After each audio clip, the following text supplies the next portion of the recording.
What engagement has my honourable friend had with major trade bodies to keep workers safe? Minister. I thank my honourable friend for that. It's vital that we work with trade bodies. They play a vital role in supporting businesses and ensuring the right messages reach employers within the sectors. In the last few weeks, I've been listening and engaging with key stakeholders such as FSB, British Chamber of Commerce, CIPD and Hospitality UK. One key theme getting across the message is confidence for both employers and employees to be able to come back to work together. We now go across to sunny Lancashire with Anthony Higginbottom. Anthony Higginbottom. Thank you, Mr. Speaker. It's clear from the government's publication today that many employers that closed initially out of an abundance of caution can actually stay open, provided they can do so safely. And I welcome the COVID secure guidance that's going to be published. Could the Minister set out how the COVID secure guidance will be publicised through any kind of PR campaign to make sure employees that can be open do open? As the Prime Minister announced yesterday, those who can return to work safely should do so. And I do encourage all employers and employees to use safety at work guides due to be published later this week to help and support and inform decisions about safety in the workplace. And colleagues will have an opportunity to hear more from the Prime Minister when he makes his statement shortly to the House. We now go across to Scotland to John Lamont. John Lamont. Thank you, Mr. Speaker.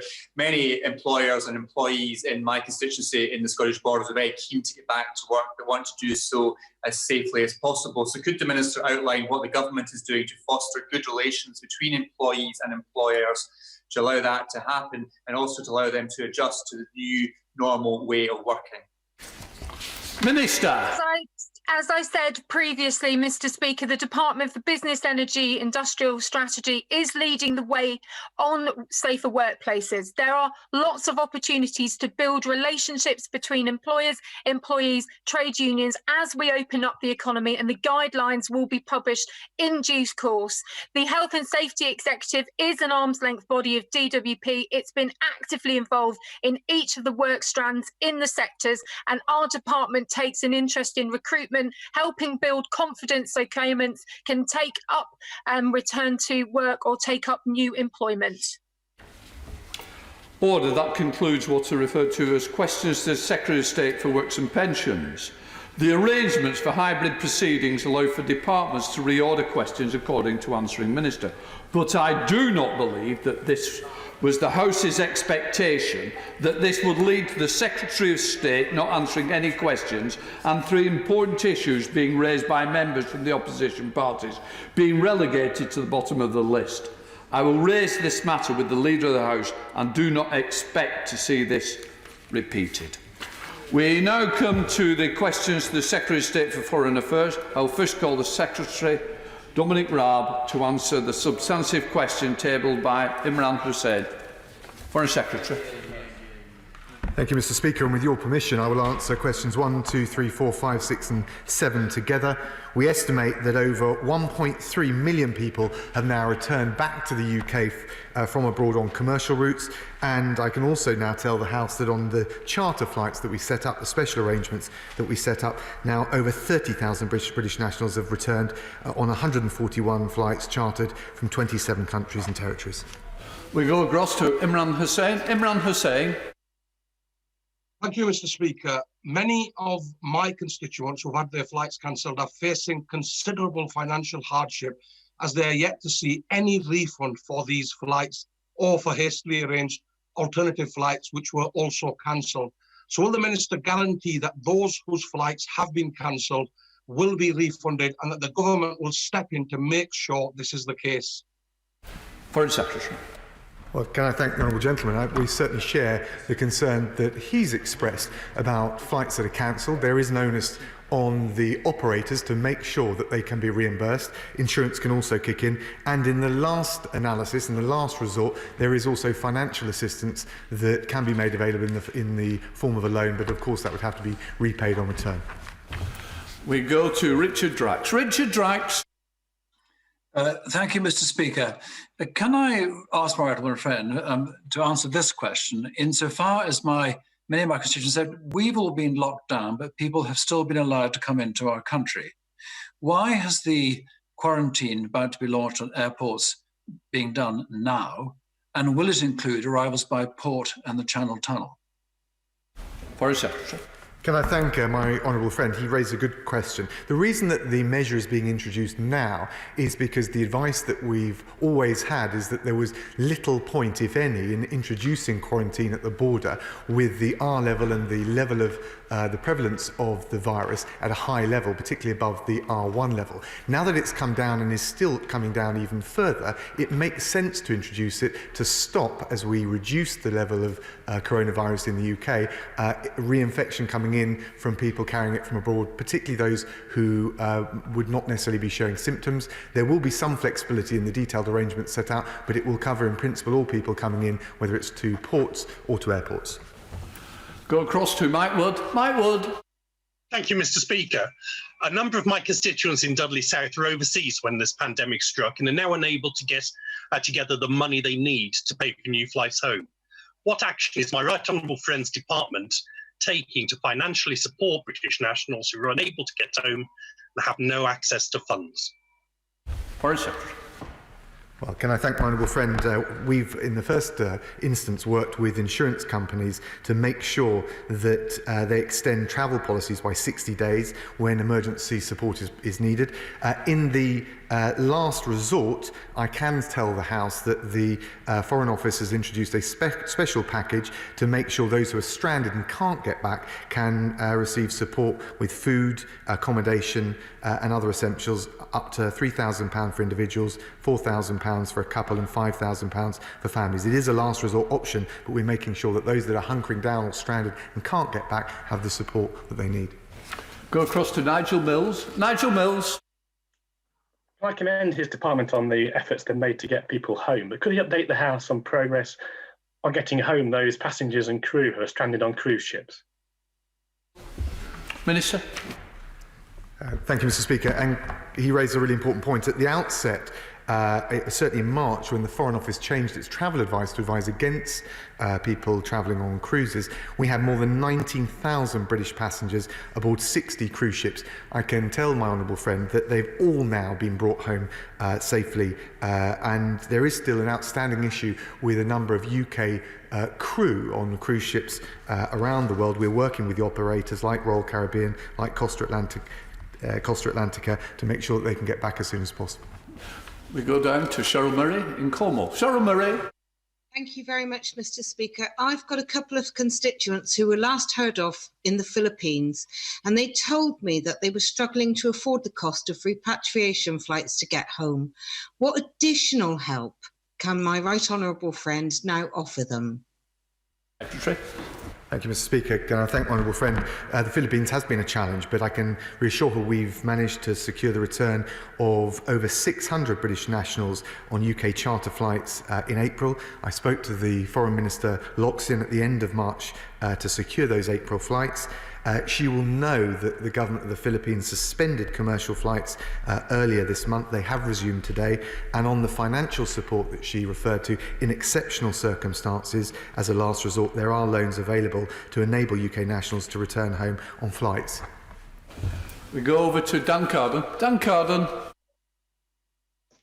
Thank you, Mr. Speaker. It's now clear that other European countries used emergency repatriation flights in parallel with commercial options to much greater success.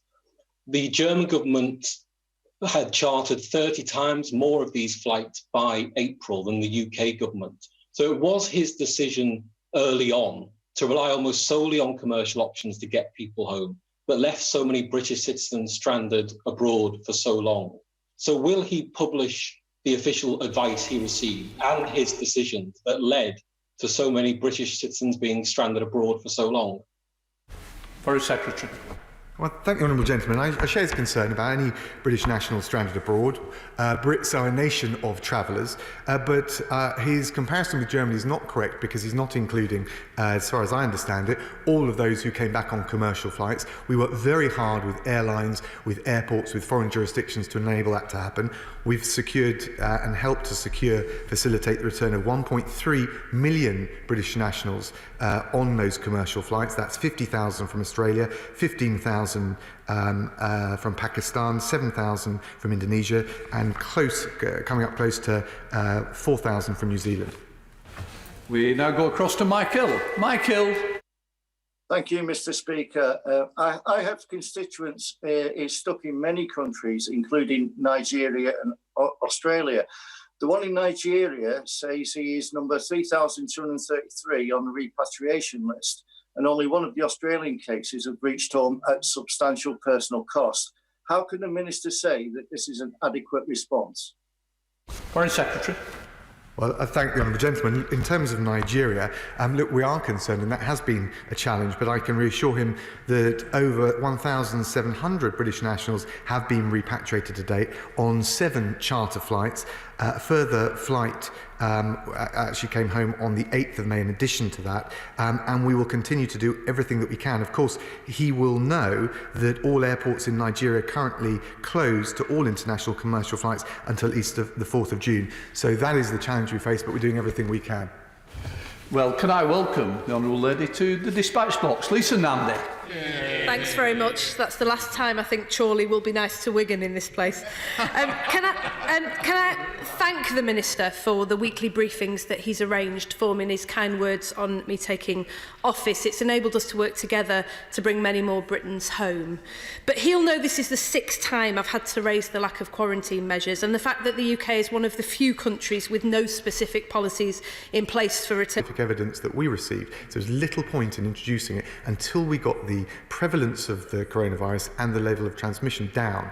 At that point, it does make sense to introduce it because the risk is of reinfection or reseeding, as it's sometimes referred to by the scientists, in the UK. So what I can reassure is we've followed the scientific and the medical advice at every step along the way. We go up to Scotland to a clean-shaven Alan Smith. Alan. Well spotted, Mr. Speaker. Thanks very much. Good to see you all.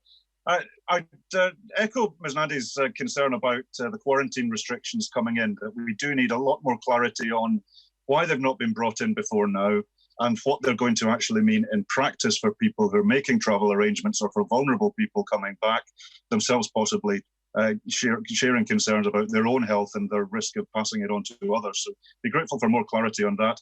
I'd also pick up on the Foreign Secretary's comments about the repatriation efforts that have been made to date. Now, I wouldn't say that nothing's happened, but I think we do need to acknowledge that the FCO response has been patchy and pretty stretched in parts. And I've called already for an inquiry into this so that we can learn lessons for the future. I do think we need to reiterate that today. And I'd be grateful for an assurance that we will properly look at how the FCO has handled this, the expectations which were put upon the FCO by statements. The Foreign Secretary's got a grip of the question. Foreign Secretary.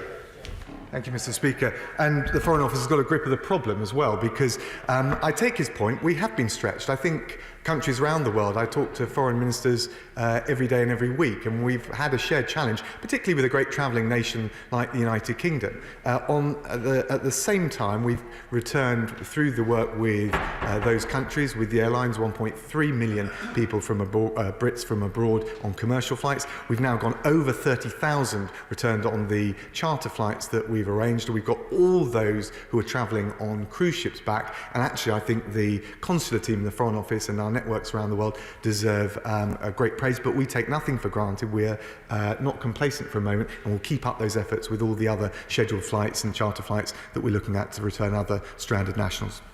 We've got a substantive question for Aaron Bell, Foreign Secretary. Aaron Bell. Foreign Secretary. It's a substantive question. Thank you, Mr. Speaker. He's absolutely right that we will... Some group questions. Forgive me. With your permission, Mr. Speaker, I will group questions 10, 11 and 12 together. The UK is playing a leading role in supporting global research and development efforts to find a vaccine, with vaccine trials commenced in this country and the UK leading internationally to find and distribute vaccines abroad. We'll cross to Aaron Bell. Aaron Bell. Thank you, Mr. Speaker. The Prime Minister acknowledged that although it's an international race to find a vaccine, it's not a competition, and a breakthrough could come anywhere around the world. Though one of the first likely candidates is the Oxford project that will, if successful, be manufactured by a consortium including Cobra Biologics in my constituency of Newcastle-under-Lyme. But I know they're keen not to produce just enough for the UK, but enough to send around the world, especially to the many countries with no manufacturing capacity of their own. So could my right honourable friend reassure me that we are coming to reciprocal understandings with other nations around the world to ensure that any vaccine, wherever it's produced, both reaches the UK swiftly, but is also made available on an international basis as soon as possible? Foreign Secretary. Thank you, Mr. Speaker. The Honourable Gentleman is absolutely right. We want to spearhead the race, the pursuit of a vaccine through the research that's been conducted in this country and, if possible, manufactured at the kind of scale that would not just deal with UK needs, but also those more broadly. And through the contributions that we're making to the Coronavirus Global Response Initiative, to CP, to the Gavi funding calls, we are the leading donor in the latest call for donations to make sure not only that we can provide vaccines for UK nationals here at home, but also make sure that they can be expanded, particularly for the most vulnerable countries abroad. Go across to sunny Lancashire again with David Morris. Thank you, Mr. Speaker. Mr. Speaker, can I thank my right honourable friend, the Foreign Secretary, for his personal intervention after a text at 11 o'clock at night with the Moroccan authorities, which allowed one of my constituents to return home to Malta. Does he agree with me that keeping commercial routes into the UK open is critical in ensuring British nationals can continue to return home, as these routes have a vital connection for many of my constituents who were struckable? Foreign Secretary. Thank you, Mr. Speaker. Can I thank my honourable friend and also thank him for his tenacity and for raising the case of his constituents so swiftly. I'm delighted and of course relieved that they've been able to get home. And he's absolutely right with the broader point he makes. Yes, the charter flights are important. We've got over 30,000 British nationals back on those flights, but we have had to work very hard to keep the airports open, to keep particularly the transit hubs open. As a result of that, we've managed to secure the return safe and sound of over 1.3 million UK nationals on those vital commercial flights. Staying in the northwest, we go to Chris Green. Chris Green. Thank you, Mr. Speaker. Thanks in part to our leadership in and working with international partners on the Gavi programmes, we're in a leading position to collaborate in developing and manufacturing vaccinations. Does my right honourable friend agree that we need to take the same collaborative approach to developing and, crucially, manufacturing a vaccine to tackle COVID-19? Foreign Secretary. Well, I thank my honourable friend. He's absolutely right. We're proud to be pioneering trials in this country to crack the issue of finding a vaccine. Of course, the manufacturing base we've got here, we've got an incredible pharmaceutical sector. We need to be leveraging that. And we're also proud internationally that we co-hosted the Coronavirus Global Response Initiative on the 4th of May. And we will be hosting the Global Vaccine Summit on the 4th of June. As I said, in relation to CP and Gavi, we're the largest donor to the recent calls for funding. We'll continue up that international collaboration, which is so vital. Go back across the shadow, Foreign Secretary, Lisa Nandy. Thanks very much, Mr. Speaker. The UK's participation in the International Pledging Conference was extremely welcome, but it was deeply concerning that the USA was notable by its absence. Without US participation, the search for a vaccine will undeniably be slower and more lives lost. So can he reassure us that he or the Prime Minister did ask the United States to attend? What was the reason for turning us down? And what realistically does he think the UK can do to turn this situation around before not just the Gavi summit that he mentioned, but the Crunch G7 Leaders Summit in June? Foreign Secretary. Well, can I thank the Shadow Foreign Secretary? She raises an excellent point. This is a moment where we need to try and reduce political tensions and work collaboratively right across the world. In relation to returns, I work with my Cuban opposite number, my Chinese opposite numbers, and foreign ministers from around the world. And when it comes to finding the vaccine, I think there's an even stronger impetus. We'll keep making the case in the G7, bilaterally, with the Americans, with all the countries, the major countries, to try and get a really strong international leadership And of course, we will continue to try and make sure that's as broad and as deep a coalition as possible. We're Tom Tugendhat, we're unable to connect, so what I'm going to do is call Minister James Duddridge to answer the substantive question tabled by Ruth Jones. Minister Duddridge. The humanitarian situation in Zimbabwe is bad. I had been an optimist on Zimbabwe post-Mugabe, but things are bleak across the political, economic, social and humanitarian fronts. Her Majesty's government stand ready to support, but only when we see genuine reform. Until then, we support the people of Zimbabwe with a £140 million development package, but crucially, none of this money goes directly through the government of Zimbabwe. We go across to Ruth Jones. Ruth Jones. Thank you, Mr. Speaker, and I thank the Minister for his update there. There are currently 7 million people in urban and rural areas of Zimbabwe in urgent need of humanitarian assistance, compared to only 5.5 million in August last year. So what conversations has the Minister had with the Zimbabwean government to discuss its humanitarian needs? Minister. On Thursday, I spoke to the DFID head in Zimbabwe and also our ambassador in relation to the situation. But they were very clear, as I am, that we need domestic reform in Zimbabwe as well as external international development. I will now call Minister James Cleverly to answer the substantive question tabled by Robert Larkham. Minister Cleverly. Thank you, Mr. Speaker. We are concerned about Iran's destabilising regional activity. The Islamic Revolutionary Guard Corps provides military and financial support for groups that include the Houthis and Hezbollah. Support for these groups is in contravention to the UN Security Council resolutions and undermines prospects for regional stability. We have called upon Iran to play a constructive role in the region, and ministers and senior officials routinely raise concerns with Iranian counterparts and regional partners. Go across to Robert Larkham. Robert Larkham. Thank you, Mr. Speaker. The Islamic Republican Guard Corps is the nexus of Iran's destabilising activities, distributing funds and weapons in Iraq, Lebanon, Syria and Yemen.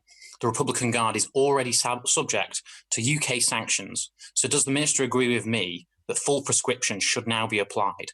And does he share my concerns that the expiration of the JCPOA arms embargo in October stands to enable the Republican Guard to expand its murderous regional actions? Minister. We have long expressed our deeply held concerns about the destabilising activity of the Islamic Revolutionary Guard Corps. And whilst I take into consideration the points that he's made about their activity, the UK government does not routinely comment on organisations which it may prescribe, although the prescription list is regularly reviewed, and we will always take the situations on the ground into consideration when we update the prescription list. We go substantive question, Minister, from Stephen Crabb.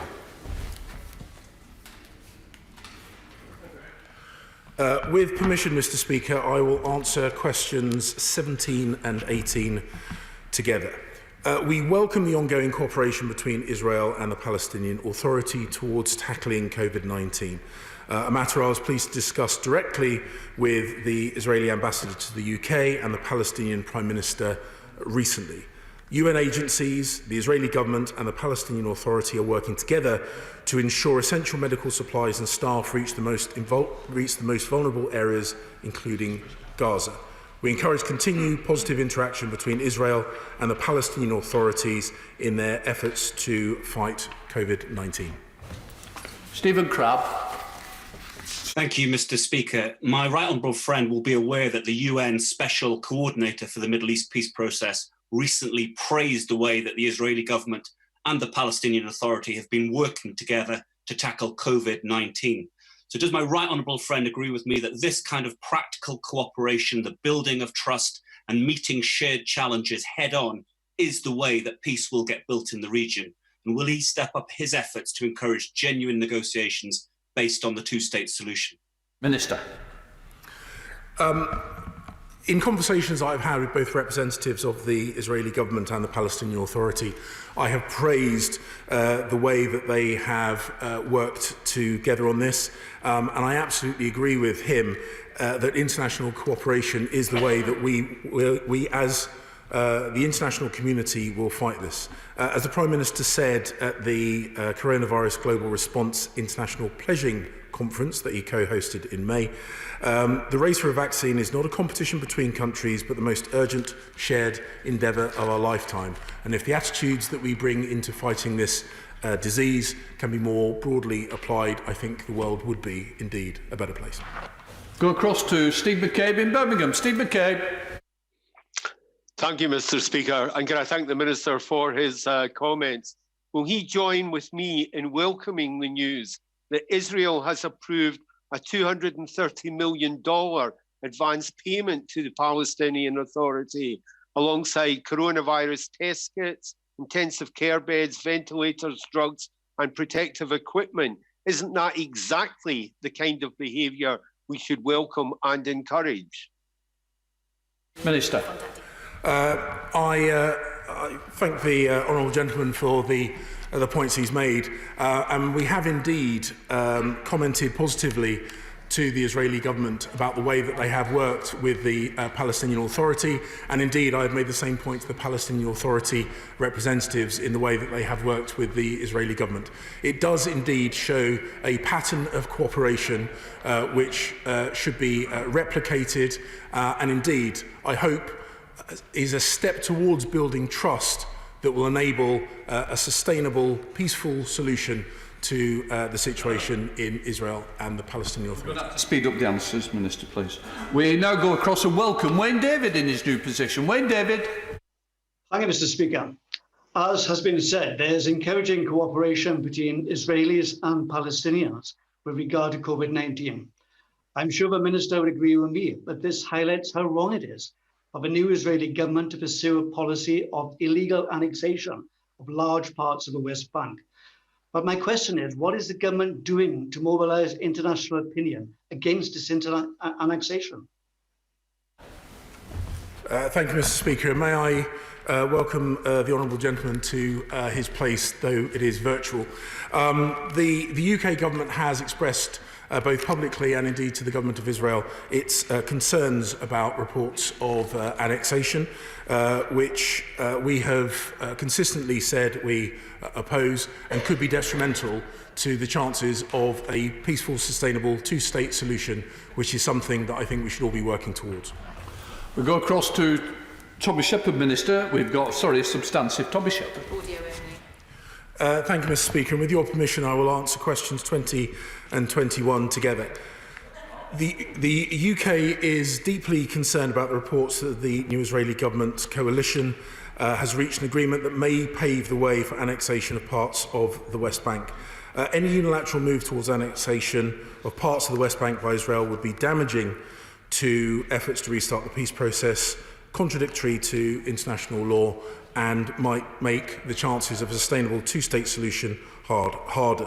We recently made clear our concerns at the UN Security Council remote meeting to the Middle East peace process on the 23rd of April. We have Tommy Shepherd, audio only. We go up to Tommy Shepherd. Thank you, Mr. Speaker. I appreciate the Minister's concern, but can I ask him, does he believe that the proposed annexation by Israel of the Palestinian territories would be illegal under international law? And if he does believe that, does he think the United Kingdom government's response should be the same as it would be with other countries guilty of illegal annexation, such as Russia? Minister. Our long-standing position is that such a move would be contrary to international law. We continue to have a constructive relationship both with the government of Israel and the Palestinian Authority, and we will continue to work towards a peaceful resolution that takes us to a sustainable two-state solution. That is our long-standing position and one that we continue to work towards. We now go over to Yorkshire with Clive Betts. Clive Betts.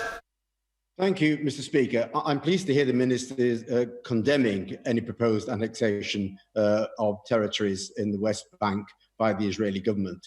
But will he go further and accept that such an annexation would render any future Palestinian state unviable?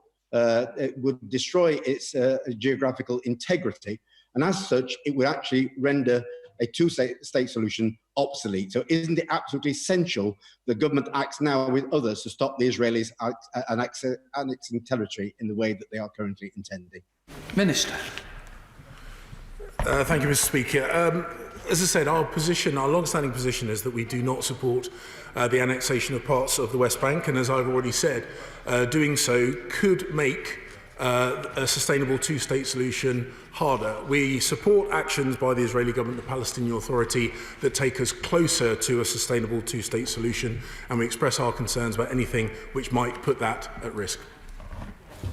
I will now call Minister Nigel Adams to answer the substantive question tabled by Alistair Carmichael. Minister Nigel Adams. Thank you, Mr. Speaker.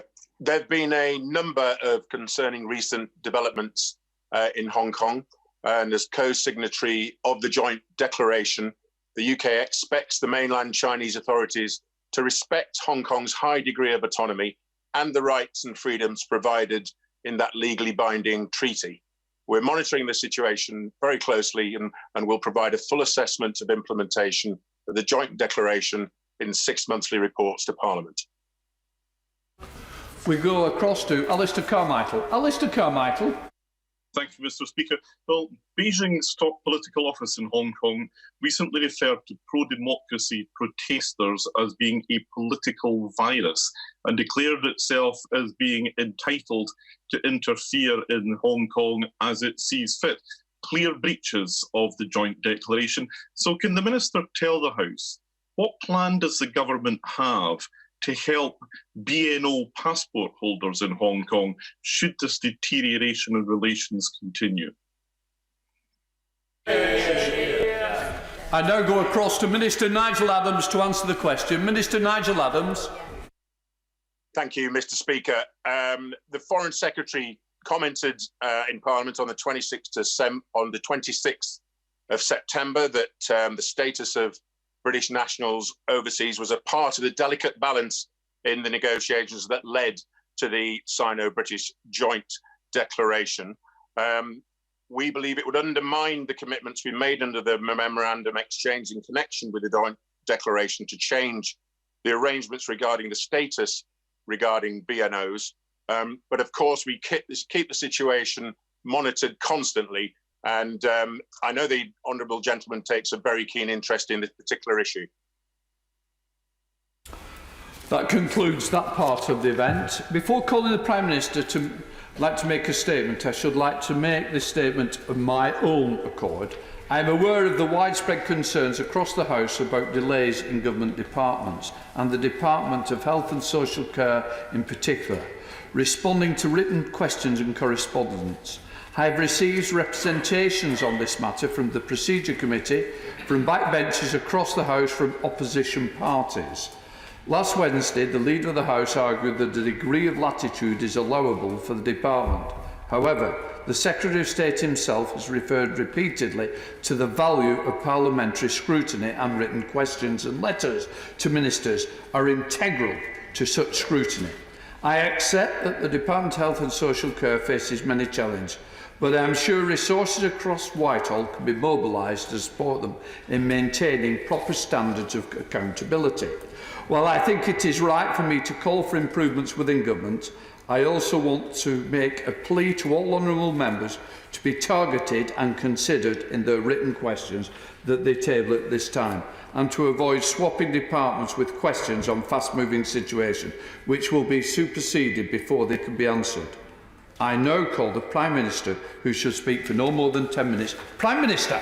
Thank you, Mr. Speaker. With permission, I'll make a statement about the next steps in our battle against coronavirus and how we can, with the utmost caution, gradually begin to rebuild our economy and reopen our society. For the last 2 months, the British people have faced a grave threat with common sense, compassion and unflinching resolve.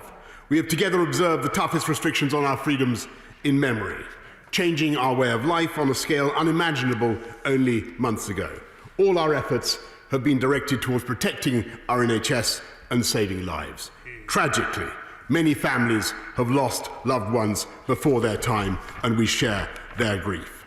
Yet our shared effort has averted a still worse catastrophe, one that could have overwhelmed the NHS and claimed 500,000 lives.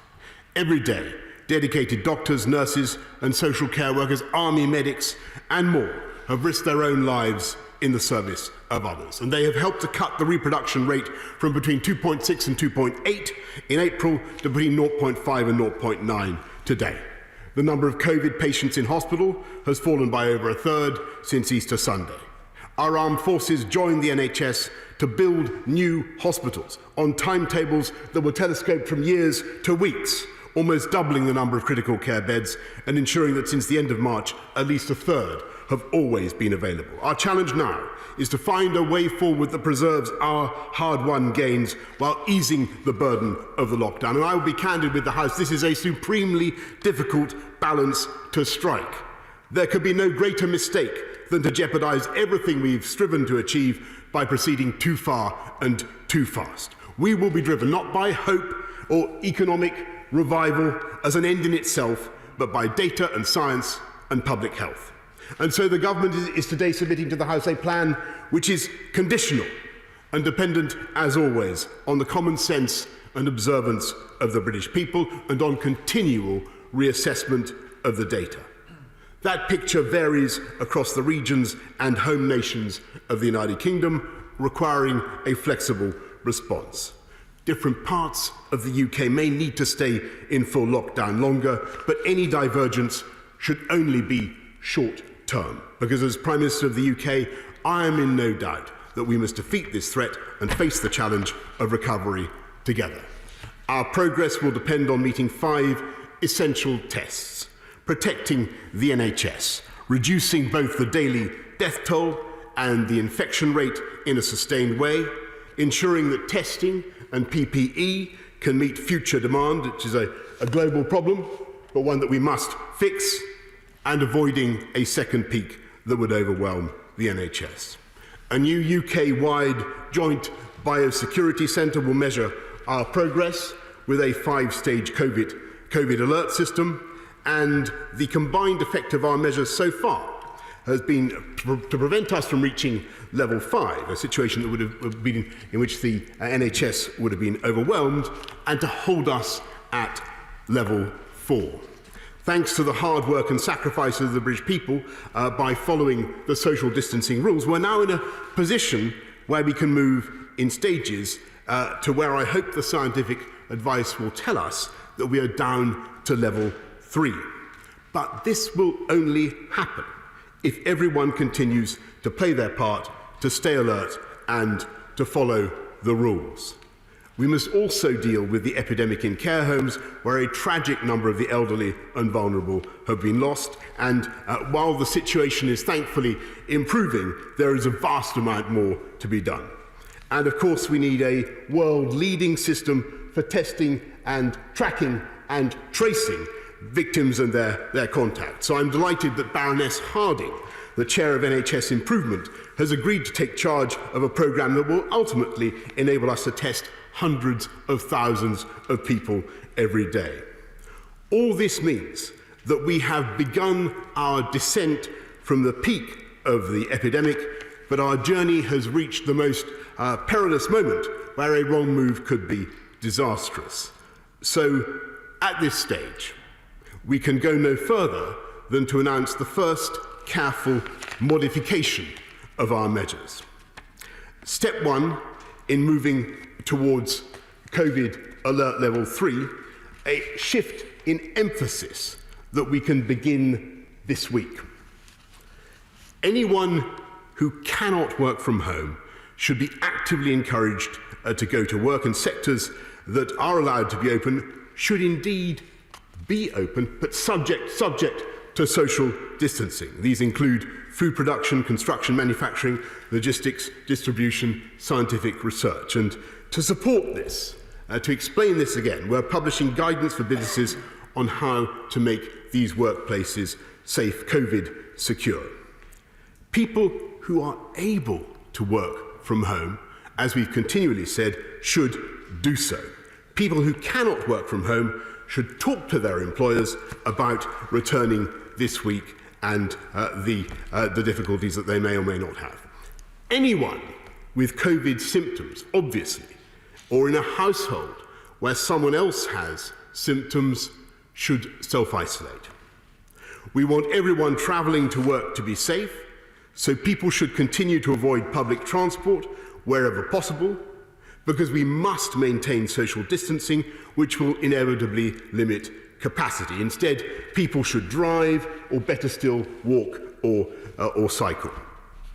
With more activity outside our homes, we would now advise people to wear a cloth face covering in enclosed spaces where social distancing is not always possible, and you're more likely to come in contact with people you don't normally meet. The reason is face coverings can help to protect each other and reduce the spread of the disease, particularly if you have coronavirus-like symptoms. But this does not mean, I must stress this does not mean wearing medical face masks, 2R or FFP3, which must be reserved for people who need them. We have all lived so far with onerous restrictions, Mr. Speaker, on outdoor spaces and exercise. And this is where my right honourable friend interjects from the Secretary, because I know he's a keen swimmer, Mr. Speaker, and unfortunately we can't do anything for swimming pools, but we can do something for lakes and the sea.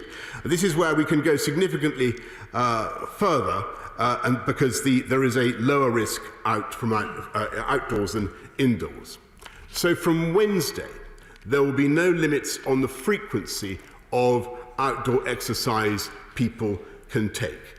You can now walk, sit and rest in parks. You can play sports and exercise, and you can do all these things with members of your household, your own household, or with one other person from another household, provided you observe social distancing and remain 2 metres apart. And I do hope that's clear, Mr. Speaker, and I'm conscious people want to come back and ask questions in more detail, and I'll be very happy to answer. We shall increase the fines for the small minority who break the rules, starting at £100 but doubling with each infringement up to £3,600. You can drive as far as you like to reach an outdoor space subject to the same rules and the laws and guidance of the devolved administrations.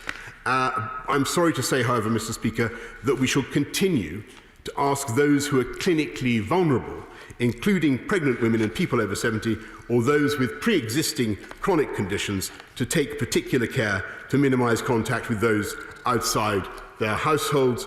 And we must continue to shield people who are extremely vulnerable. They should, I'm afraid, remain at home and avoid any direct contact with others. I know that easing restrictions for the many will only increase the anguish of those who must remain shielded. So the government will look at every possible way of supporting the most vulnerable.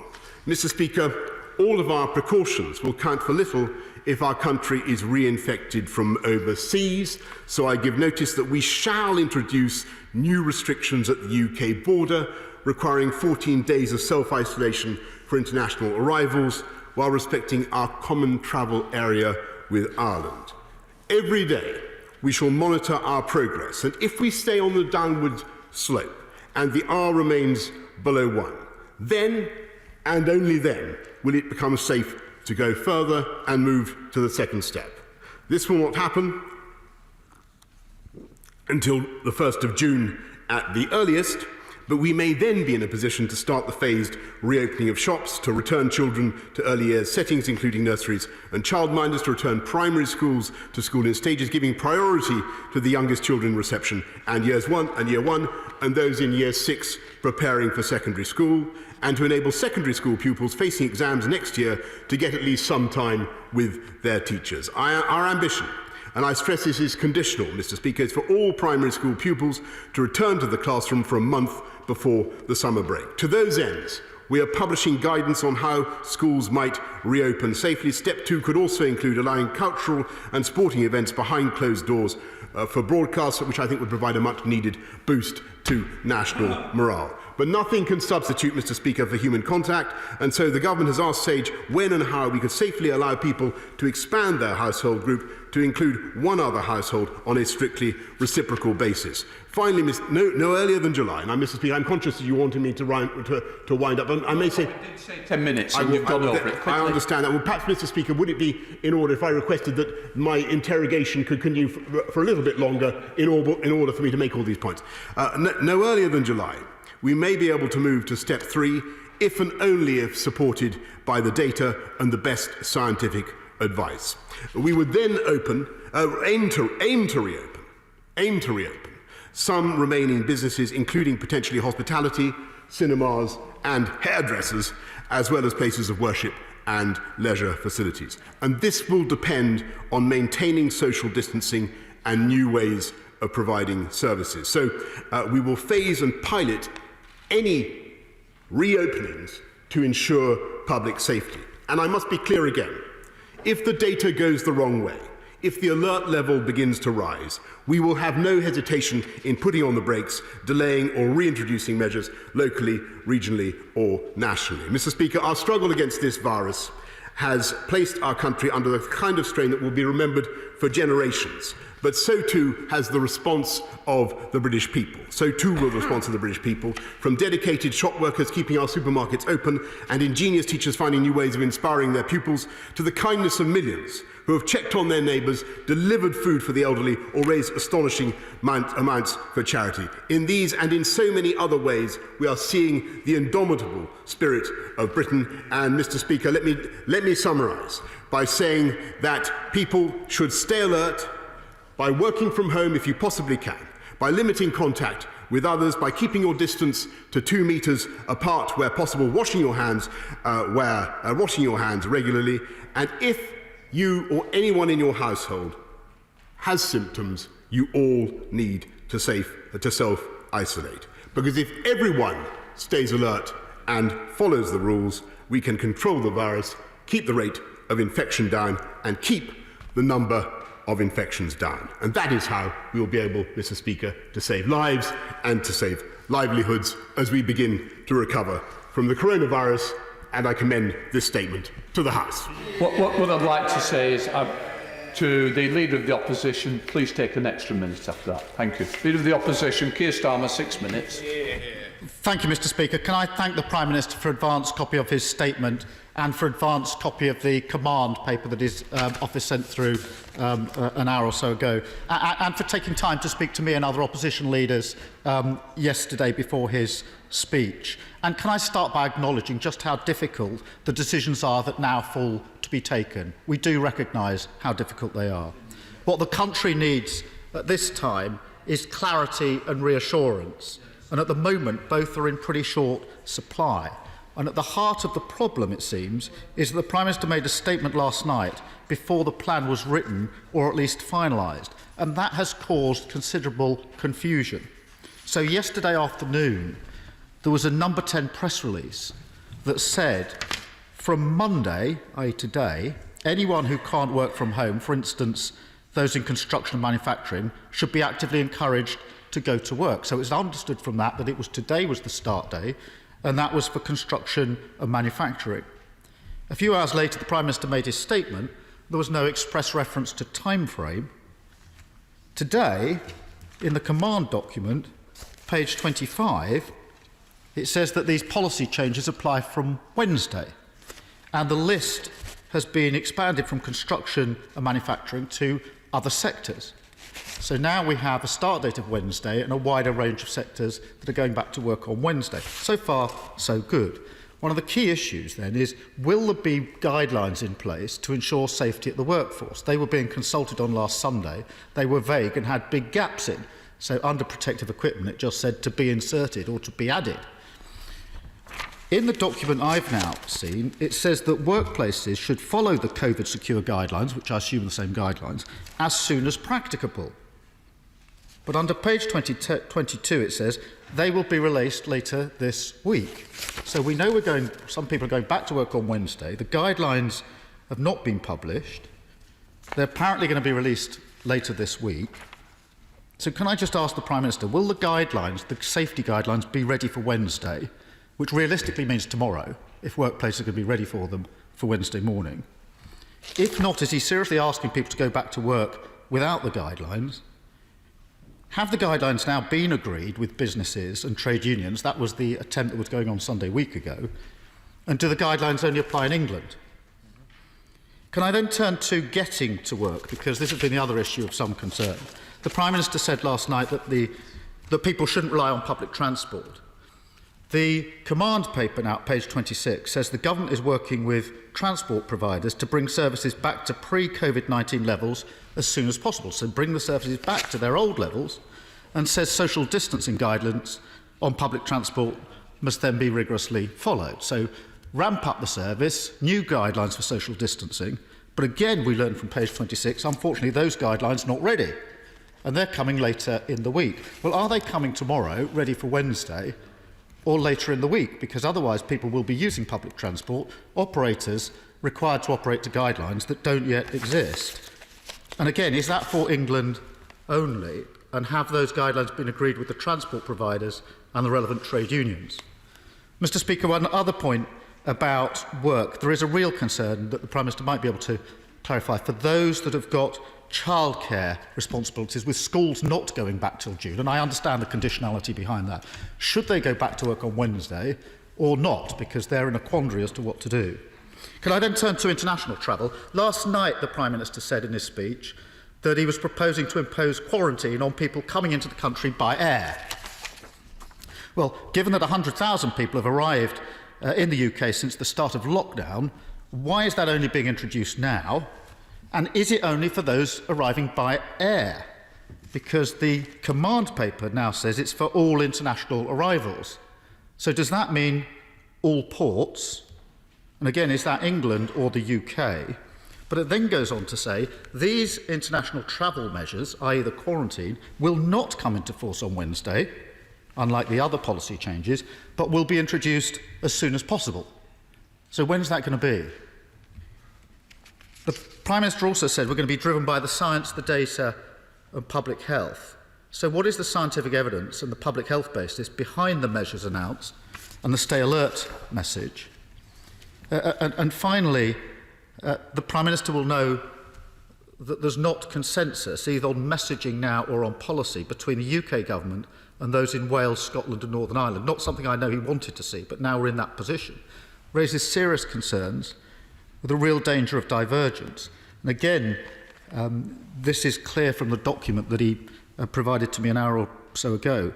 Page 27 says, travel to outdoor spaces is now permitted irrespective of distance, but we must respect the different rules in Scotland, Wales and Northern Ireland. Does that mean one can travel to the border but not presumably beyond the border where there are differences, which makes enforcement extremely difficult and clarity really difficult? So what can we do, what can he do to ensure that we exit lockdown as one united kingdom just as we entered it? Mr. Speaker, there are lots of questions, but so far precious few answers. The country does need clarity on this, and people need reassurance above all else. They need it in the next 48 hours. So can the Prime Minister now please provide that clarity? Prime Minister. Thank you very much, Mr. Speaker, and I'm grateful for all the questions that the right honourable gentleman has raised and the spirit in which he's raised them. And let's be absolutely clear, what we're trying to do now, and I think he was good enough to refer to him. So we're moving from a situation in which the people of this country have had the overwhelming impression that there's a very clear and simple piece of advice, Mr. Speaker, that we all have to obey, which is, broadly speaking, stay at home. And the people of this country have, by and large, followed that advice in perhaps more, emphatically more thoroughly than many other populations around the world. But thanks to their efforts, what's happened is that we've got the disease.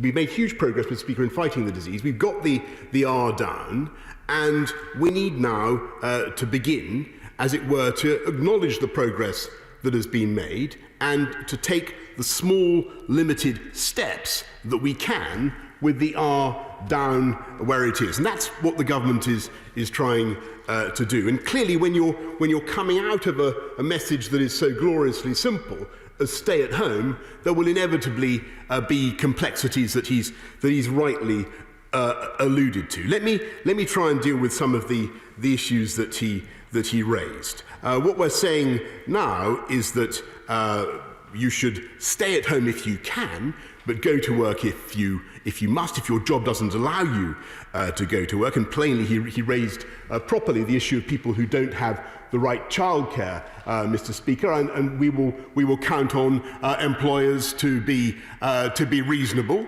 If people can't go to work because they can't get the childcare that they need, then plainly they are impeded from going to work, and they must be defended and protected on that basis. If their kids can't yet go to school because the schools aren't back, then plainly they can't go to work. And I think people with common sense, businesses, employers with common sense do understand that. And I think it's incumbent on all of us to get that message across. But I think one thing that was perhaps missing from his analysis, Mr. Speaker, was the simple fact that over the last couple of months, actually plenty of businesses, from construction to manufacturing, office businesses of all kinds, actually have been proceeding, and they have been working, and they've been doing so in a way that respects social distancing, that is as COVID compliant as possible. And so, to answer his specific questions about the timescale for the publications of our guidelines, we will be publishing the guidelines on places of employment today, tonight. Transport will be out tomorrow, and we're being very, very consistent in what we've said throughout this period. At the very beginning, we said that you should stay at home if you can, go to work if you must. What's changed now is the emphasis and the encouragement that we're giving to people, as it were, to follow the initial guidance of March the 23rd, I think it was. He asks, Mr. Speaker, about what science it's going to be based on, and how we've reached the conclusions that we have. As I said last night, as I told the House, the reproduction rate of the disease is now between 0.5 and 0.9. It varies across the country, as he rightly says, and that's why actually different approaches by the devolved administrations are to be welcomed where those are appropriate to their specific needs. But overall, and I think that all leaders of the devolved administrations would confirm this, there is a very, very strong desire to move forward as 4 nations together. And perhaps I can sum up, and we all share the strong view that you should stay at home if you can. That remains the position. So the steps we're taking today are modest steps, entirely governed by the science. We hope that we may be in a position, and this is entirely conditional, to take further steps in. Forgive me, Mr. Speaker. Further steps in the next few weeks. He asks an entirely, given the complexity of what's being said, and he raises a perfectly reasonable point about people moving across the border into Wales for recreational purposes, or I totally understand, and believe me, there will be myriad other hypothetical situations which people will be able to raise. But let's be absolutely clear, Mr. Speaker, that I think everybody understands what we are trying to do together. And that is working together as a country to obey the social distancing rules, which everybody understands. And I think what the British people understand, that this is the moment for the whole country to come together and to obey those rules and to apply their common sense in the application of those rules. And I have huge admiration for the way that the police have enforced them so far, and I know that the British public is going to continue to help the police and everybody to enforce those rules, to get our reproduction rate down, to get this disease even further under control by continuing to apply good, solid British common sense. It's worked throughout phase one, and I have no doubt that it's going to work in the second phase of the disease as well, of the fight against the disease as well. Andrew Rossendale. Thank you, Mr. Speaker. Could I firstly thank the Prime Minister for the tremendous leadership of our nation during these times, and also for his comprehensive statement today. But would he please outline his post-Brexit and post-COVID economic plan to set our UK economy back on the right track in the coming decade?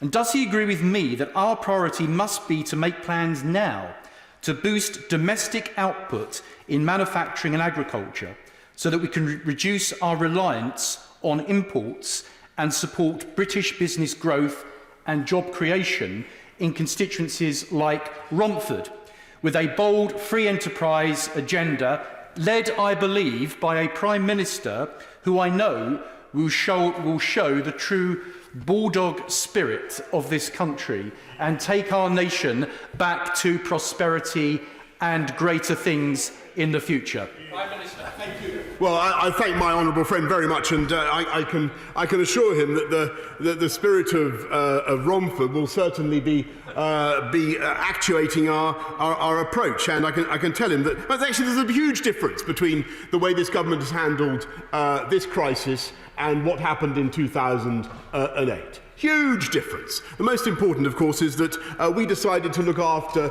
the livelihoods and the job prospects of the families across the country. And we looked after people who are on low pay, on modest incomes, in retail and hospitality, with our coronavirus job protection scheme, with the furloughing scheme. And we are going to ensure that this economy comes back strongly, Mr. Speaker, and will be uniting and levelling up across the entirety of the country. We now go to the Leader of the SNP, Ian Blackford. Thank you, Mr. Speaker. It is obvious that the last 24 hours has spread confusion. What the public desperately needs today is to be given some clarity. Mr. Speaker, lives are at risk, so political judgments and verdicts on this weekend's chaos will have to wait for another day. I respect the right of the Prime Minister to make his judgments on his scientific advice. I hope he is right in the determinations he is making, and that crucially, if evidence suggests an increase in the R rate, that he is prepared to act accordingly. Mr. Speaker, we need to be guided by one clear understanding, and that is that mixed messaging risks lives. In order to urgently re-establish clarity, I want to ask the Prime Minister 5 specific questions, and I would genuinely urge him to provide 5 clear answers.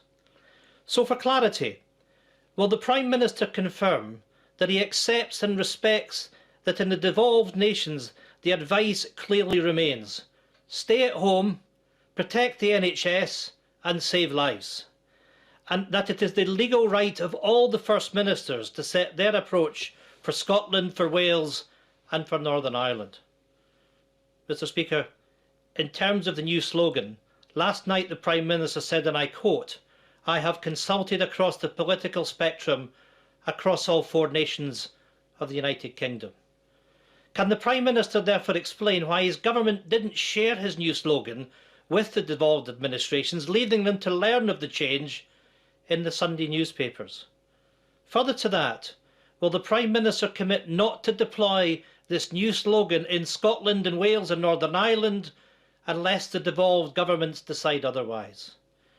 On quarantining following travel, when will these quarantine measures come into force? And can the Prime Minister confirm if his own Transport Secretary has told airline industry leaders that if there are too many obstacles in implementing it, it may not even happen?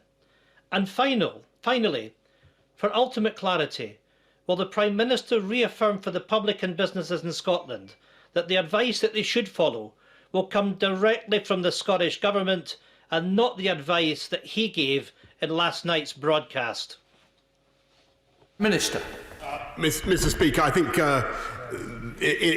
just quickly, the answers are one, yes. Two, I think stay alert is a valid piece of advice, and indeed so is stay at home if you can. My answer, number four, is no. And Mr. Speaker, I would just say to the right honourable gentleman quite simply that I do think that the UK has been able, thanks to the cooperation I've had not just with honourable members opposite but across all four nations, I think we have been able to make a huge amount of progress together. I think most people actually understand where we are in fighting this disease. Most people looking at the reality, the practical reality of the advice that we are giving today can see that overall there is far, far more that unites the UK than divides it, though I know that it is always the political temptation to accentuate the divisions. That is not going to be the approach of this government, and I don't believe it should be the approach that commends itself to parties across this House. Can I just urge members to speed up in the questions and certainly in the replies from the Prime Minister. I now go across to Kevin Hollinray. Kevin Hollinray. Well, thank you, Mr. Speaker. Can I welcome the Prime Minister's statement and his approach to start to reopen the economy while keeping the virus under control? Testing and tracing is key to the way forward. Would my right honourable friend agree that a way, if we can reduce the time taken to get test results back from the current 5 days to as little as 24 hours, would make that approach even more effective?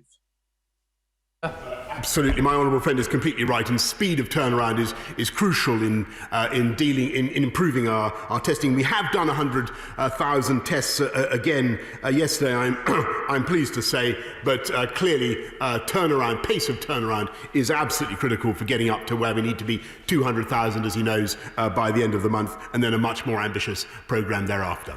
Go across to Sir Edward Davey. Sir Edward Davey. Throughout this crisis, many of us have put party politics aside to support the national effort to defeat coronavirus. And we want to keep doing that, not least because the British people have sacrificed so much already. Yet in return, the government must be clear with the British people and reassure us that ministers are following the science and the advice of independent experts. So will he confirm new reports that neither the Chief Medical Officer nor the Chief Scientific Advisor signed off yesterday's shift in the public health message from stay at home to stay alert? Mr. Speaker, that's not right. We go across to Mike Wood. Mike Wood. Thank you, Mr. Speaker. Many businesses restarting operations are unlikely to have order books full enough to sustain a full workforce for months after the end of formal restrictions. Will the Prime Minister look at how job support can be tapered rather than being withdrawn overnight, and more flexibility added, like being able to re-furlough for a week at a time to reflect a firm's workforce needs? Mr. Speaker, I do think that the furloughing scheme has been one of the most remarkable features of the government's response, and it is unlike anything seen internationally. 6.5 million people currently are being supported. It is absolutely right that we should do it. I don't want to anticipate what my right honourable friend, the Chancellor, is going to say, but the House will hear more about that, Mr. Speaker, tomorrow. We go across to Liv Saville-Roberts in Marion. Liv Saville-Roberts. I understand the sense of optimism the Prime Minister wishes to convey, and I understand that people need hope. But we must not forget that over 31,000 people are dead. To the hundreds of thousands of grieving families, this doesn't feel like victory in a fight. Mr. Speaker, there is now a three-nations approach. Wales, Scotland and Northern Ireland all agree on policy and message. And I mean this with no malice, but for the sake of clarity, can he confirm that in almost everything he has announced today, the Prime Minister is acting as the Prime Minister of England? Prime Minister. No, Mr. Speaker, I reject that completely, and I think that most people looking at what we're saying will know that it carries, it is a very good advice for the entire population of the United Kingdom, though I perfectly respect the inflections and variations that may be necessary both locally, regionally and nationally to reflect differences in those areas. There is a higher R rate in some parts of the country, and as we come out of the disease, Mr. Speaker, we will be applying different measures in different places in order to get that R down locally, regionally and nationally as well. Go across to Alicia Kearns. Alicia Kearns. Thank you, Mr. Speaker. Will the Prime Minister join me in thanking everyone who has saved lives by following government guidance over the last 7 weeks? But constituents of Rutland and Melton have written to me about the few persistent offenders who continue to flout the rules. Will my right honourable friend confirm how great the increase in the fines will be, and that this will act as a greater deterrent and serve to make clear that the danger from the virus has not yet passed? Well, Mr. Speaker, I can confirm that the starting point of the fines will be £100, will be lowered to £50 if paid within 14 days, but it will go up and up and up to, as I said earlier on, to £3,600. We don't want to impose these fines. Nobody wants to impose these fines. We don't want to add to the burdens of our wonderful police force. So that's why I know that the British people will exercise their common sense, Mr. Speaker. Go across to Ian Paisley. Ian Paisley. Thank you, Mr. Speaker, and I thank the Prime Minister for his statement. Can the Prime Minister ensure the House that the government will carefully manage the economy off the job retention scheme so as there is no cliff edge for the sectors that he has mentioned? He has already mentioned hospitality and tourism. In Northern Ireland, that's 16,000 people potentially face redundancy in another month's time. That has to be carefully managed. And will he protect Northern Ireland airports from unfair competition in the Republic of Ireland? Minister. Mr. Speaker, we've made a substantial provision for the protection of airports and other large businesses with loans that the government has made available, and I can certainly assure him again. The question was asked earlier about the furloughing scheme. The House will hear more about that from the Chancellor, and I have no desire to steal his thunder on that, Mr. Speaker. But I can certainly tell the honourable gentleman what I think he would accept. That it has been one of the most salient, the most important features of this country's response so far to this crisis, that we have looked after the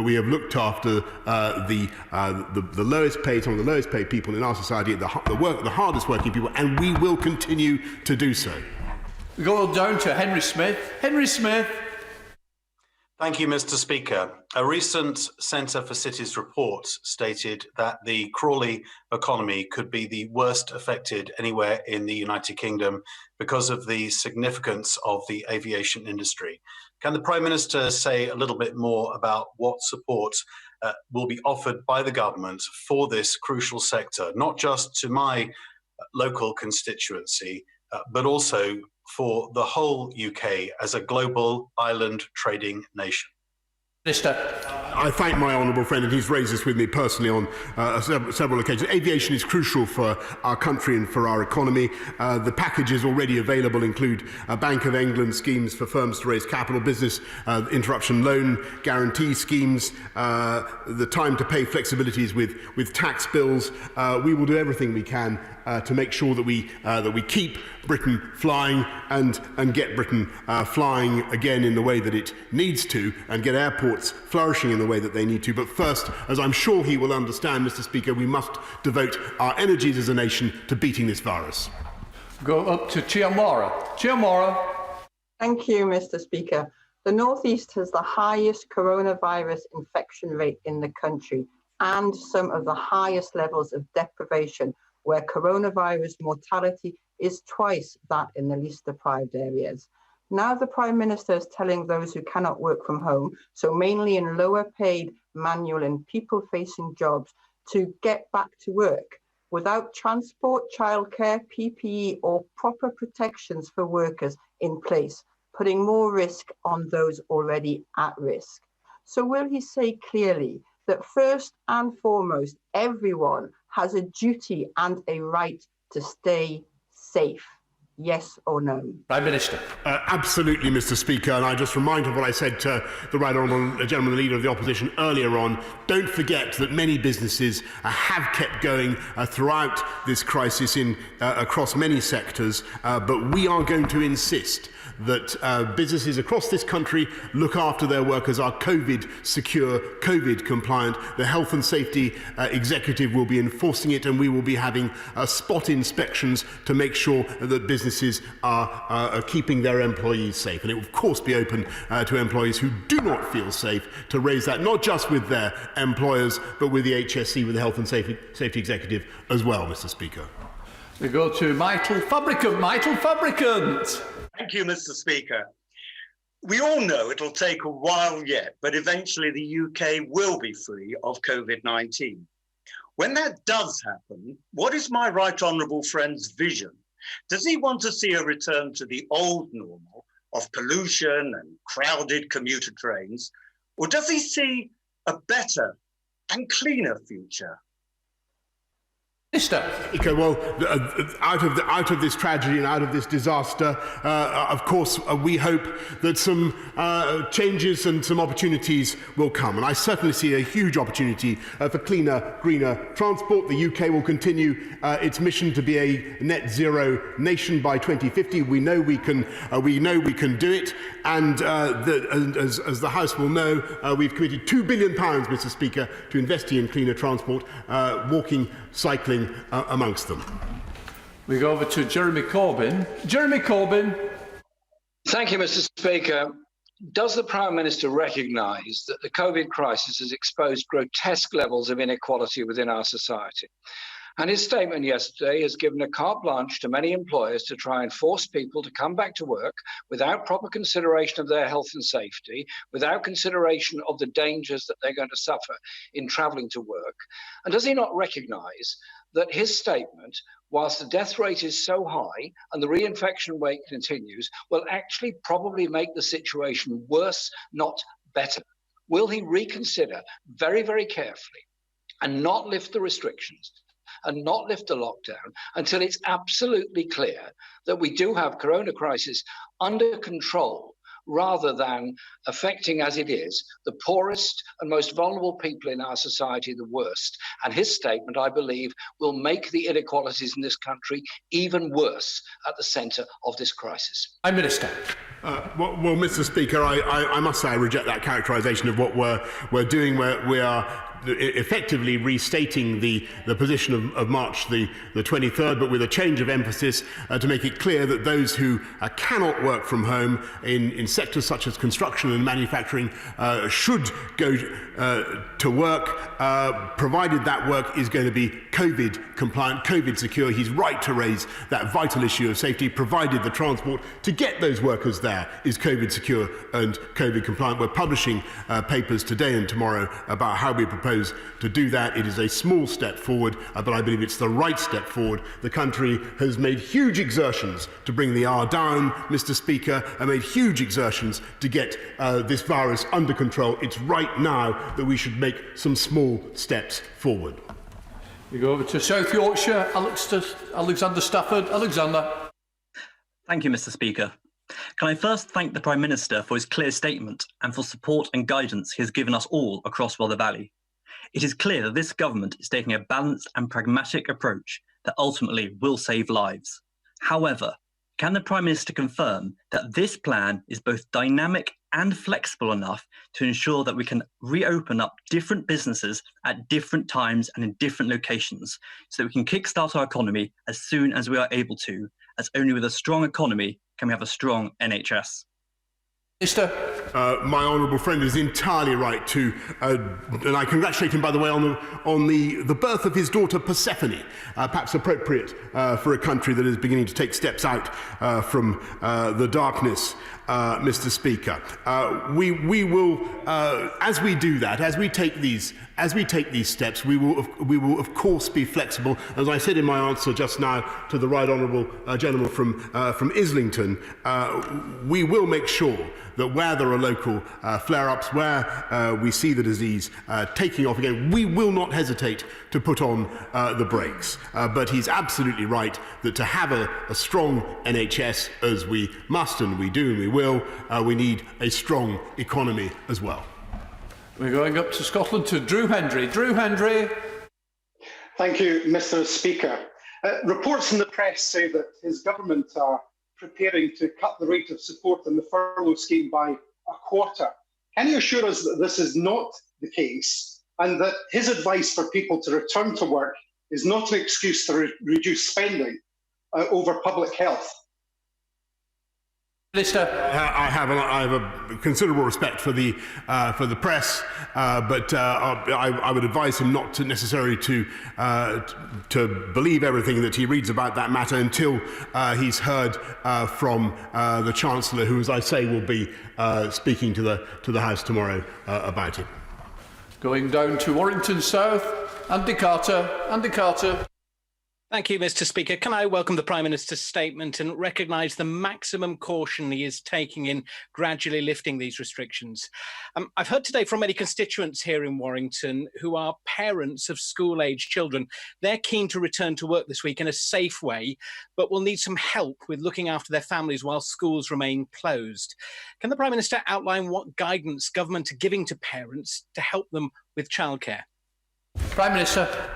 Well, Mr. Speaker, he raises a very, very important point, which I've addressed earlier a couple of times, and I want to stress again, for the benefit of the House, that and for the country, we want to, if we can, we want to bring primary schools back at the beginning of next month, reception year 1 and year 6, and then to have all primary school children getting at least a month of education before the holidays in July. I appreciate that as that's going to be a process in which not everybody will be able to get their kids into school as fast perhaps as they would in order to get back to work. There will be childcare needs. My right honourable friend, the Secretary of State for Education, will be setting out in further detail how we propose to help those with particular childcare needs. But I want to stress that if you can't get the childcare you need to get to work, then that is plainly an impediment on your ability to work, and your employer should recognise that. We go to Catherine McKinnell. Catherine McKinnell. Thank you. Prime Minister, hundreds are dying every day and we still don't have sufficient testing and tracing to measure and control the spread of infection, yet the government's starting to relax lockdown in a haphazard and confusing manner. He continues to claim his strategy is a success, despite us having the highest death toll in Europe. So is it the government's position that as long as the NHS can cope, it's less important how many catch this virus and sadly die? Mr. Speaker, I must reject what she said about relaxing lockdown. We're not ending the lockdown. We have to be very, very clear with people that the measures remain in place. What we're saying is that they should look at the precise guidance that was given, and that is that if they must go to work, if their job means that they must go to work, then they should be actively encouraged to go to work, and we're setting out steps to allow them to do so. And the other important change that we're making this week relates to people's ability to exercise. As we go forward, we will be governed in the next 2 steps, whether on June the 1st or the beginning of July, will be governed entirely by the science. And indeed, we will continue to work with opposition parties and across all 4 nations as we go forward, Mr. Speaker. Go across to Martin Vickers. Martin Vickers. Thank you, Mr. Speaker. I fully support the cautious approach outlined by my right honourable friend. He will be aware that many small businesses in Cleethorpes and other seaside resorts face considerable problems, such as guest houses, bars and restaurants, and they are going to need continuing support. What assurance can he give that will be forthcoming? Prime Minister. Thank you, Mr. Speaker. Well, as somebody who's enjoyed the wonderful hospitality sector in his constituency on a couple of occasions at least, I know how important it is and how vibrant it is. And I would just remind him of what has been achieved so far to support the hospitality sector with the coronavirus job retention scheme, the furloughing scheme. I think it has been very, very important. The bounce back loans so far, I think, have paid out, loaned £5 billion already, and I don't want to anticipate what, as I say, my right honourable friend the Chancellor will say about the furloughing scheme, but the House should expect, as I've said several times, more very shortly. 19 withdrawn, so we go to Mary Robinson in Cheadle. Mary Robinson. Thank you, Mr. Speaker. In Greater Manchester, whilst the curve is flattening, it is not clearly on a downward path, with an R rate which could be as high as 0.9.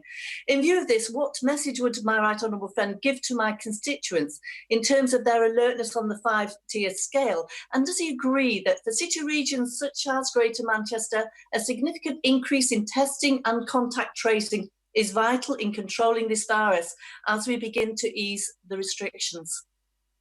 My honourable friend is entirely right, and that's why we're recruiting 18,000 trackers, tracers by the 18th of this month. And they will conduct a huge operation, Mr. Speaker, to trace anybody who's been in contact with somebody who tests positive for the virus, which is, of course, why it's so vital, as she rightly says, to have a massive testing operation that is being hugely scaled up. As I've told the House yesterday, we achieved 100,000 tests. We're going to go up to 200,000 by the end of the month, and testing, tracking and tracing will be absolutely integral to our ability finally to defeat this virus.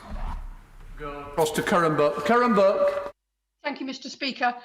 If there is to be a return to employment, it is absolutely dependent upon safe public transport.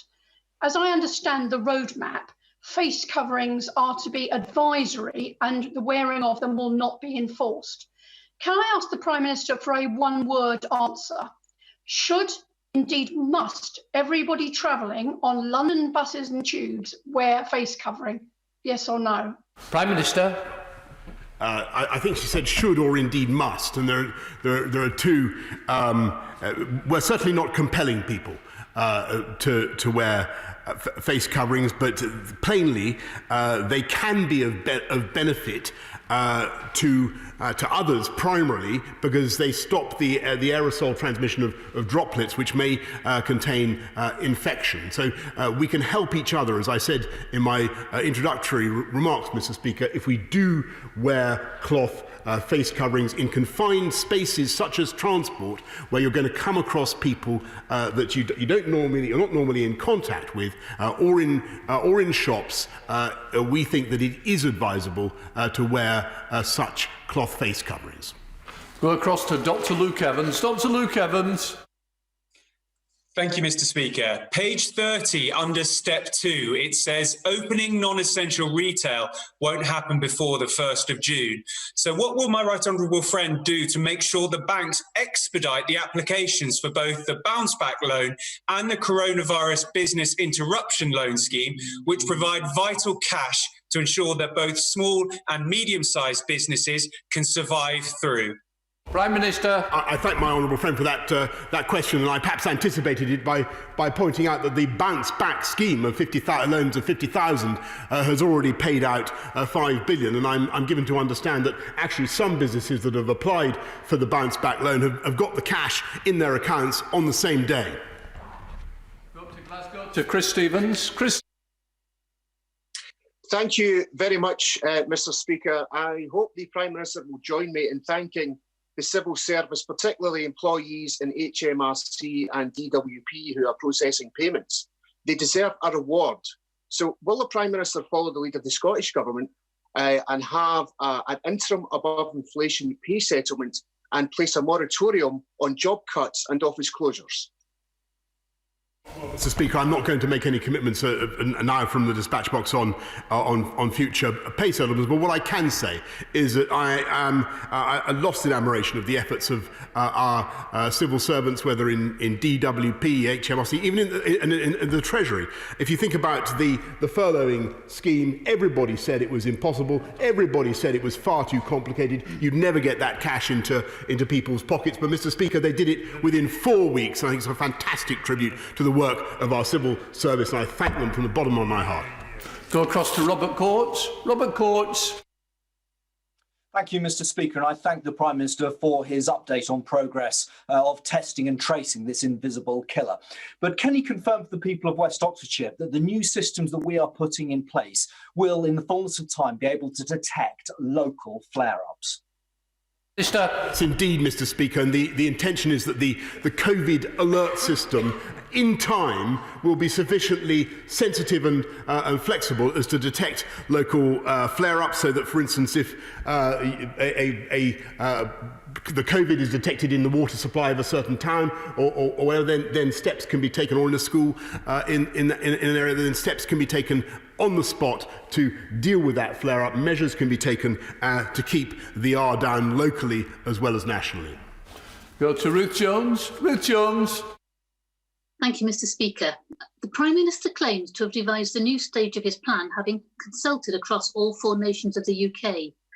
Yet the First Minister of Scotland claims the first she saw of it was in the newspapers. The First Minister of Wales says the UK government only engages in fits and starts, whilst the First Minister of Northern Ireland is sticking to the original stay-home message. Devolution does exist, and we have it here across the UK. So can the Prime Minister please explain what on earth is going on? Prime Minister. Well, Mr. Speaker, I think any impartial view of what the UK is doing will see there is much more that unites our approach than divides it, though as I say, I note that, of course, it might seem attractive sometimes to accentuate the divisions. We fully respect and understand the necessity where there are different rates of infection, the necessity sometimes to take a different approach. But I can also say to the Honourable Lady that there has been intensive communication and very good communication between this government and all the devolved administrations throughout this period, and that will continue. 26 is withdrawn, so we go across to Kate Green. Kate Green. Thank you, Mr. Speaker. No one should be expected to take up or return to a job that isn't safe.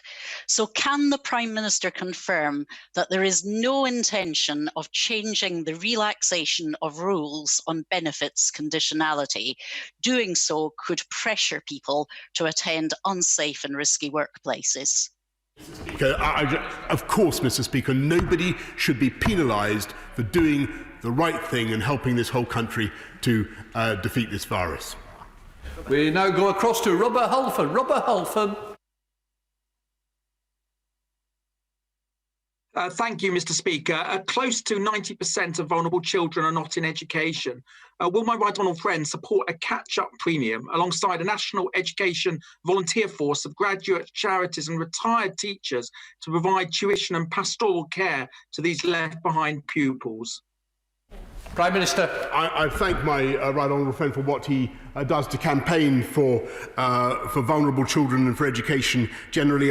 We're looking at an Education Endowment Foundation, working with the Education Endowment Foundation and other partners to see what we can do to support the most disadvantaged vulnerable children. He will know that, of course, under the existing measures, Mr. Speaker, vulnerable children can now go to schools. I want to thank all the teachers who are currently teaching them, as they're teaching at least some of the children of key workers. Go across to James Murray. James Murray. Mr. Speaker, Perivale, Greenford and Northolt tube stations in my constituency have twice the London average of construction workers living nearby. Although their employers may have been asked to consider staggering start and finish times to reduce pressure on public transport, the Business Minister confirmed to me this is not mandated by government guidance. To keep my constituents and others safe, will the Prime Minister now instruct site managers to stagger their operating times and have the government take responsibility for making sure this happens? Minister. Thank you, Mr. Speaker. And we will, of course, be issuing our guidance on COVID-secure workplaces, as I've said several times already. We're also working with Transport for London, a body that he and I know well, to ensure that people on TfL are kept safe, that we have social distancing on the tube. And, of course, people will instinctively say that's going to be very, very difficult. Yes, it is going to be very difficult. It will mean very substantial reductions in capacity, Mr. Speaker, but we must do it to make it work, to make sure that the honourable gentleman's constituents can get safely to work. Go across to Faye Jones. Faye Jones. Thank you, Mr. Speaker. I'm grateful that the Prime Minister is working closely with the Welsh Government to design a four-nations approach to ending the coronavirus lockdown. This is so important for my constituents in Brecon and Radnorshire who share a border with England. But would he agree with me that while the R number continues to vary across the country, restrictions in Wales remain the same, and the changes he announced last night are not a green light for tourism or for people to travel to their second homes in Wales? Minister. Absolutely, Mr. Speaker, and I'm grateful. This is why it's so important that we should try and get as much clarity as possible. But I hope that the House does understand that when you're making changes of this complexity, the messaging is crucial, but it is also difficult. And she's completely right. We don't want to see people. Let me repeat: we don't want to see people travelling to another home for a holiday or to a second home. That is not what this is about. This is about allowing people the pleasure and the exercise of going to places, to parks, to places, to national parks, places of outstanding beauty, and taking advantage of the open air. Lawrence Robertson, going across to Lawrence Robertson. Thank you, Mr. Speaker. Just a few days ago, my father, Jim, died of coronavirus in hospital, but he didn't catch the virus in the community. He caught it in the hospital when he went in for another illness. As the Prime Minister quite rightly tries to reduce the spreading of the virus in communities and care homes, but we will also do whatever we can do to try to stop the spreading of the virus in hospitals. Minister. Mr. Speaker, I'm so sorry to hear about my honourable friend's father, and I'm sure the whole House joins with me in extending him our sincerest condolences. And the point that he makes about care homes is also, I'm afraid, a very, very important one. And it will be no consolation to those who have lost friends and relatives in care homes during the current epidemic, but the numbers are very substantially coming down now.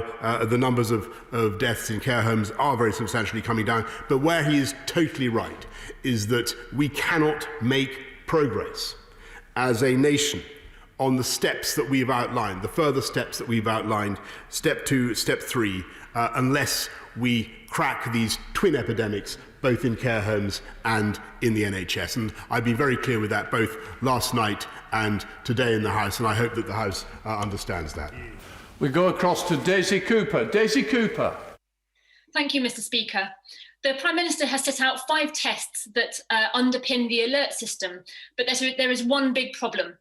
Whilst the government has told us how many pieces of PPE they've procured, how many tests they've undertaken, and how many temporary hospital beds they've created, to date, it hasn't once told members or the public how those numbers compare to what we actually need. So will the Prime Minister report to the House openly and regularly on both sets of data, what we have and what we need, and also set out how those metrics will inform his decision? Prime Minister. Sorry, Mr. Speaker. Thank you for getting me on my feet faster. The Honourable Lady raises a very, very important point. I will try to give the House more details of what we are doing, but I can tell her that so far, in spite of all the difficulties that I know people have experienced with PPE, it is the case that we've had no national stockouts on or absolute shortages of any item of PPE, and we're continuing to turn the situation round and to get billions of items to where they need to go. We go across to Sir Edward Lee. Sir Edward Lee. The phased approach of the government to protect public safety is obviously correct, but we are now faced with perhaps the biggest recession in hundreds of years and an unparalleled increase in the public sector. So will the Prime Minister ensure that, whereas in the past these increases have often been accompanied by waste and fraud and incompetence at the expense of the taxpayer, he will put the most effective public accounts controls in to protect the taxpayer and to pay for all this? He will ensure that we get Britain back to work, and where it's possible to have social distancing, people are actually encouraged to work. Yes, Mr. Speaker, and of course we will have effective accounting of the investments that we're making to protect the public and of the furloughing scheme and all the many other expenditures we are obliged to make. But I think he would also understand that the biggest single economic risk we face at the moment is the risk that the virus should surge back again and trigger a second spike. And that's why we all need to work together, as I'm sure everybody understands, to continue to depress the R, keep the virus under control and stay alert. Go across to Maria Riedel. Maria Riedel. Thank you, Mr. Speaker. The Secretary of State for Housing, Communities and Local Government originally said the government would fund councils for whatever they needed to get communities through the COVID crisis, but now says he will only fund the things government have specifically asked them to do. Now, Liverpool City Council and Knowsley Borough Council have both received less than half of what they've spent so far, despite having one of the worst outbreaks in the country and already having lost 2/3 of their government funding in the last 10 years. So will the Prime Minister now undertake to reimburse them the full costs of COVID, as promised at the start of this outbreak? Prime Minister. Speaker, as the Right Honourable Lady knows, we have invested the 3.2 billion extra into supporting local councils. I will take away what she said about Liverpool City Council and Knowsley Council. I will take it up with my Right Honourable friend, the Secretary for Communities and Local Government. 36 withdrawn. We go across to Chris Law. Chris Law.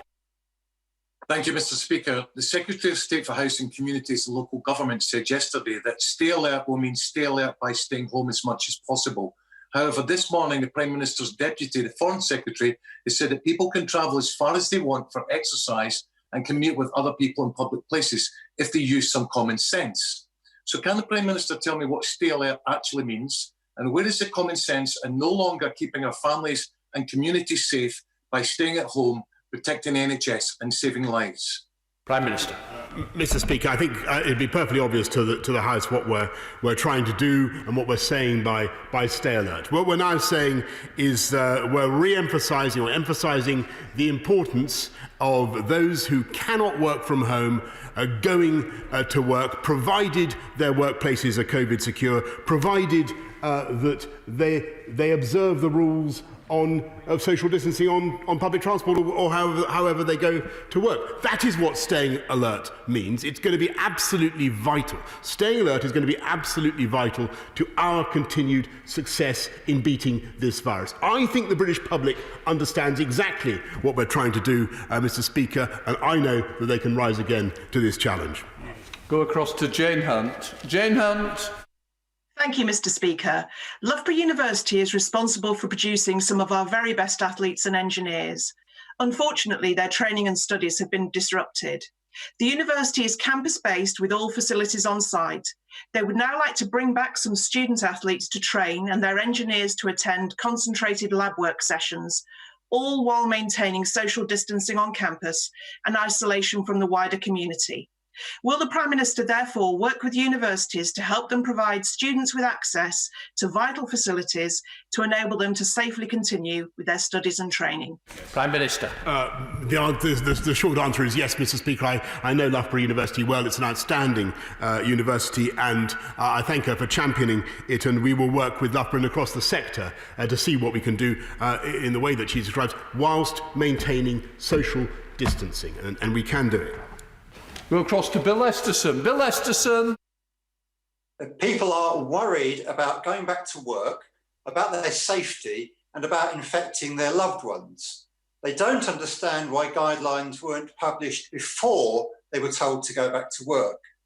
The Prime Minister's ambiguity and lack of clarity has just made matters worse. So will he take on board the concerns voiced by unions, workers and employers? Will he tell us how he will enforce those guidelines to keep people safe? And will he say how workers will be able to voice their concerns about their safety at work. Minister.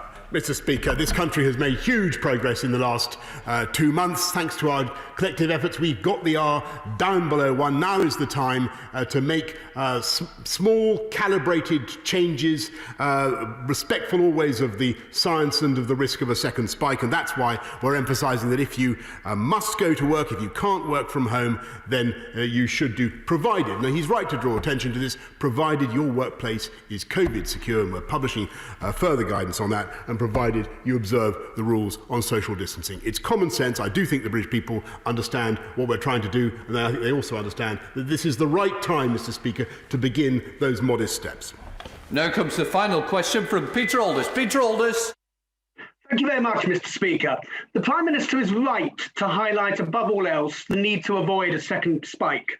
And a concern that I am receiving, both from individual constituents and from businesses, is that the reopening of primary schools could present a significant threat, both in the classroom and at the school gate. Can the Prime Minister assure the House that he and his government will do all that they can to address these worries before allowing primary schools to reopen? Mr. Speaker, and I should stress that we've only made the announcement on primary schools, as we say everything, because we have the guidance from our scientists and our medical officers, and we think that we could get to that stage on June the 1st. But I want to stress to him that it is all, as I said to the House, it's all conditional, it's all provisional. We must continue to drive down the R. We must continue our fight against the coronavirus, and we will be publishing guidance, Mr. Speaker, about safety in schools, about how parents, teachers and children can use schools, can go to schools with confidence, Mr. Speaker. There will be change, the environment will be different in our school settings, but that doesn't mean that they should be closed down forever. We will be gradually, if we can make progress, we will be gradually restarting, as I say, in June. Order. I suspend the House for 30 minutes till 11 minutes past 5. Order.